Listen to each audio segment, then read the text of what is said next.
ஸ்தோத்திரம் உண்டாவதாக. குடும்பத்தின் சார்பாக பேச வந்துள்ளேன். என்னுடைய அம்மாவுடைய சகோதரி, மூத்த சகோதரி பாலமா முத்தையா ஜோசப் பெரியம்மா, என்னோட சகோதரன் ஜி. நான் இந்த குடும்பத்தை பற்றியும் என்னோட சகோதரனை பற்றியும் சில வார்த்தைகள் மட்டும் பகிர்ந்து கொள்ளணும். முதலாவதாக குடும்பத்தை, சகோதர சிநேகத்தில் என்னோட அத்தா எல்லாமே சொல்லிட்டாங்க. இருந்தாலும் சகோதர சிநேகத்தில் நிலைத்திருங்கள். இந்த வசனத்துக்கு ஒரு முன் உதாரணமான குடும்பம் இந்த குடும்பம். எங்க பெரியம்மாவா இருந்தாலும் சரி, பெரியப்பாவா இருந்தாலும் சரி, அதுதான் நடத்தினாங்க. அவங்களோட சகோதர சிநேகத்துல, அவங்களோட கூட பிறந்தவங்களோட அன்புல நிலைத்திருந்தாங்க. அதே தன்னுடைய பிள்ளைகளுக்கும் நன்றாக போதித்து சொல்லி கொடுத்துட்டு போயிருந்தாங்க. அதை அவங்களும் ஃபாலோ பண்ணாங்க.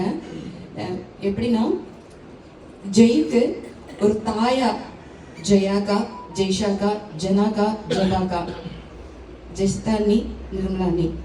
தகப்பனா ஜெயகரனே, ஜனகரனே, என்னோட அத்தான்மார்கள் 4 பேரும் தகப்பனாவும் இருந்திருக்காங்க. இவங்க எல்லாரும் ஒரு தாயாவும் இருந்திருக்காங்க. அந்த அளவுக்கு சகோதரனை சிநேகித்து, சகோதரன் மேல அன்பு செலுத்தி, சகோதரனுக்காக தன்னுடைய எல்லா சந்தோஷங்களையும் விட்டு கொடுத்து இந்த இடத்துல இருந்திருக்காங்க. அதோட ஜெய்க்கு 13 பிள்ளைகள். இவங்க ஒவ்வொருத்தரோட பிள்ளைகளும் ஜெயோட பிள்ளைகள் தான். ஜெய அந்த அளவுக்கு நேசித்து, அந்த அளவுக்கு பராமரித்து, அந்த அளவுக்கு அவங்க பாதுகாத்து அன்பு செலுத்தினாங்க. அதோடு கூட மாத்திரம் இல்ல, இந்த குடும்பத்துல மருமகனாவும் வந்த எல்லா பிள்ளைகளும் அதே அன்பையும் பாசத்தையும் காட்டினாங்க.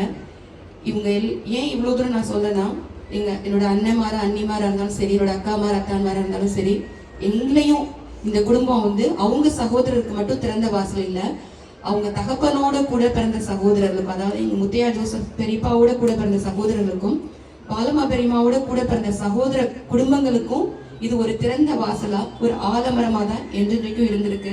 என்னோட பணி நிரந்தரப்பா கூட நான் அண்ணன்ட்ட போன் பண்ணி சந்தோஷமா சொல்லும் போது அவங்க சொன்ன ஒரே ஒரு வார்த்தை, குடும்பத்துல யாரு கஷ்டப்படுறாங்களோ அவங்க கேட்காம நீ உதவி செய்யணும் மக்களே, அது உன்னோட பிரதான கடமையா இருக்கணும்னு சொல்லி சொன்னாங்க.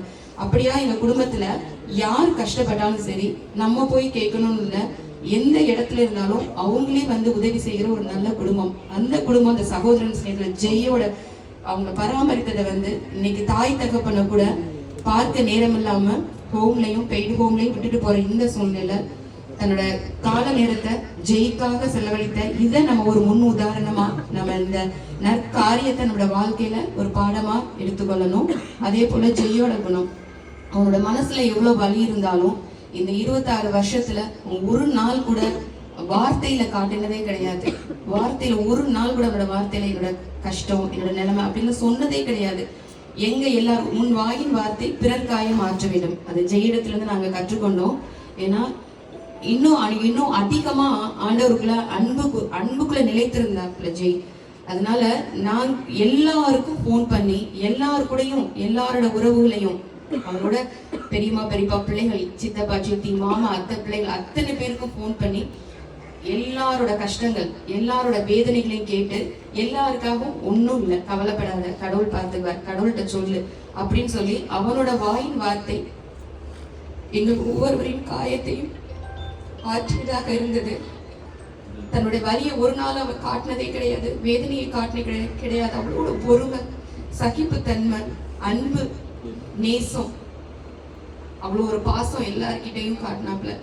கடைசியில கூட கொஞ்ச நாளைக்கு முன்னாடி என்னோட மாமா பையன் ஜோசி ரொம்ப சிக்கா இருந்ததுனால சென்னையில அவனுக்கு என்ன அரேஞ்ச்மெண்ட் பண்ணியிருக்க, அவன் எங்க போய் தங்குவான், அவனுக்கு ஹாஸ்பிட்டலுக்கும் அவன் போற இடத்துக்கும் பக்கத்துல இருக்கா, ஃபுட்டுக்கு என்ன பண்ணுவான், எல்லாத்தையும் ஒவ்வொருத்தையும் நேர்த்தியா கேட்டு எல்லா அரேஞ்ச்மெண்ட் எல்லாத்துக்காகவும், ஒரு ஆளுக்காக மட்டும் இல்ல, குடும்பத்துல யார் கஷ்டப்பட்டாலும் எல்லாருக்காகவும் அவனோட வாயில் வார்த்தை என்னோட காயம் ஆற்றியது. இன்றைய நாள்ல நாங்க எடுத்துக்கொள்ள வேண்டிய பாடம் என்ன அப்படின்னா, இந்த குடும்பம் எப்படி ஒரு சகோதர சிநேகத்துல நிலைத்திருந்ததோ, ஒரு திறந்த வாசலா இருந்ததோ, அது இன்றைக்கு உறவுகளை தாய் தகப்பன கூட பாதுகாக்காத இன்றைக்கு இருக்கிற காலகட்டங்கள்ல இது எங்களுக்கு ஒரு நல்ல ஒரு பாடம்.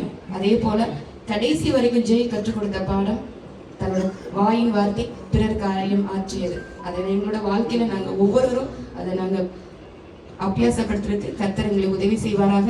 எங்கள் ஒவ்வொருவருக்கும் ஆறுதலையும் தேர்தலையும் கர்த்தர் தருவாராக. ஆமென்.